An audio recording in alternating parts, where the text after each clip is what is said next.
Good morning students, आप सभी का स्वागत है द स्टडी अड्डा पर। इसमें मैं डिस्कस करने जा रहा हूँ इस क्वेश्चन के बारे में, व्हाट इज रिवर्बरेशन। तो रिवर्बरेशन क्या होता है और how can it be reduce, इसको कैसे कम किया जा सकता है। तो ये दो बड़े इंपॉर्टेंट क्वेश्चन हैं। तो पहली बात, रिवर्बरेशन क्या होता है हम ये समझ लेते हैं, इसके बाद मैं इसके आंसर आपको शो करूँगा। तो पहले मैं ये चीज़ें आपको समझा देता हूँ।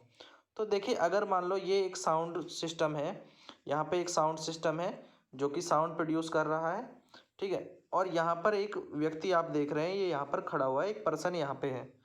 तो अगर इससे इस साउंड से कोई इस सिस्टम से कोई साउंड प्रोड्यूस हुई, तो इस माइक से कोई आवाज़ आ रही है, तो ये साउंड हो सकता है इसके यहाँ तक, इसके कानों तक डायरेक्ट जाए, इसके ईयर्स पे जो ये साउंड है डायरेक्टली सुनाई पड़े। तो इसको हम कहते हैं ड्राई साउंड या डायरेक्ट साउंड। इतनी बात क्लियर है। अगर ये साउंड इसको एक बार किसी सरफेस से टकरा करके फिर सुनाई पड़े, ठीक है, ये उसको जब सुनाई दे, तो इसको हम कहते हैं इको। क्या कहते हैं? इको। क्योंकि ये पहले जो है एक बार ये ड्राई साउंड सुन चुका होगा और उसके कुछ समय बाद इसको ये दूसरी साउंड सुनाई देगी, तो ये है इको।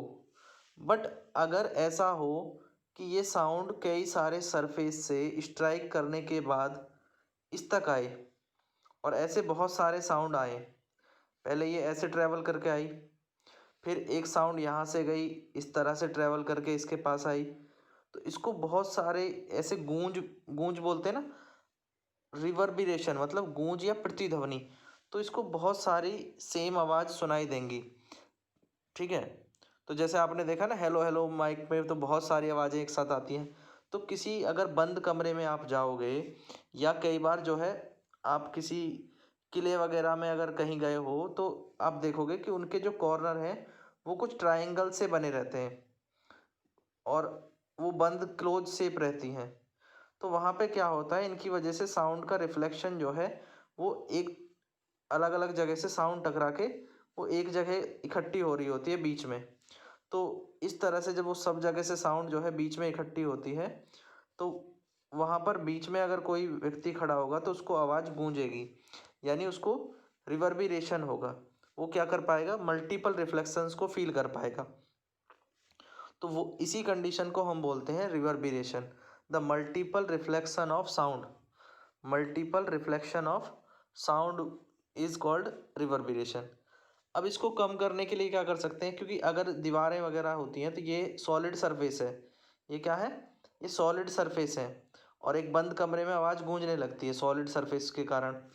तो आप क्या कर सकते हो, जो सीलिंग है यानी छत वगैरह है, सीलिंग है, या कुछ वॉल्स वगैरह को, इनको क्या करें कि इनको जो है सॉफ्ट वुड का बना सकते हैं। कोई वुडन जो है मटेरियल यूज़ कर सकते हैं, या फाइबर वगैरह यूज़ कर सकते हैं।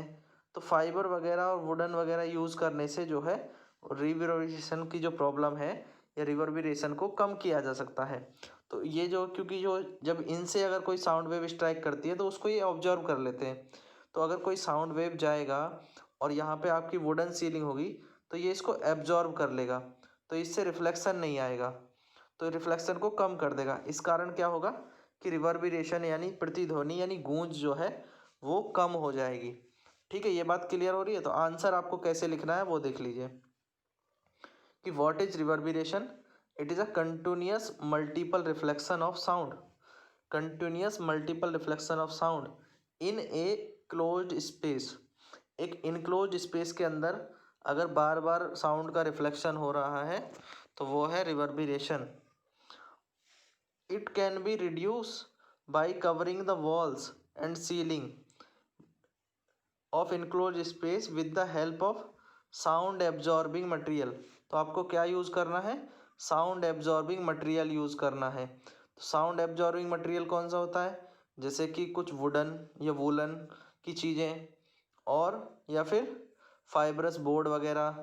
तो इस तरह की चीज़ें क्या है, साउंड को एब्जॉर्ब कर लेती हैं।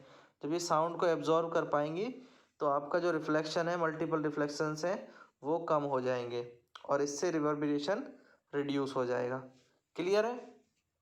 अगर क्लियर है तो लाइक करें वीडियो को, और कमेंट करके बताएं कि सर क्लियर है। और चैनल को सब्सक्राइब कर लीजिए अगर सब्सक्राइब नहीं किया है तो, और भी क्वेश्चन के आंसर आपको प्लेलिस्ट पे मिल जाएंगे। और आपका कोई डाउट है, कोई क्वेश्चन आप भेजना चाहते हैं तो आप फेसबुक पेज से जुड़ जाएं, द स्टडी अड्डा सर्च करें, वहाँ पर आपको एक फेसबुक पेज मिलेगा, उसको लाइक करें और वहीं पर आप जो है अपना कमेंट करके क्वेश्चन पूछ सकते हैं। मैसेज में आप अपने क्वेश्चंस छोड़ सकते हैं। Thank you guys, thanks for watching.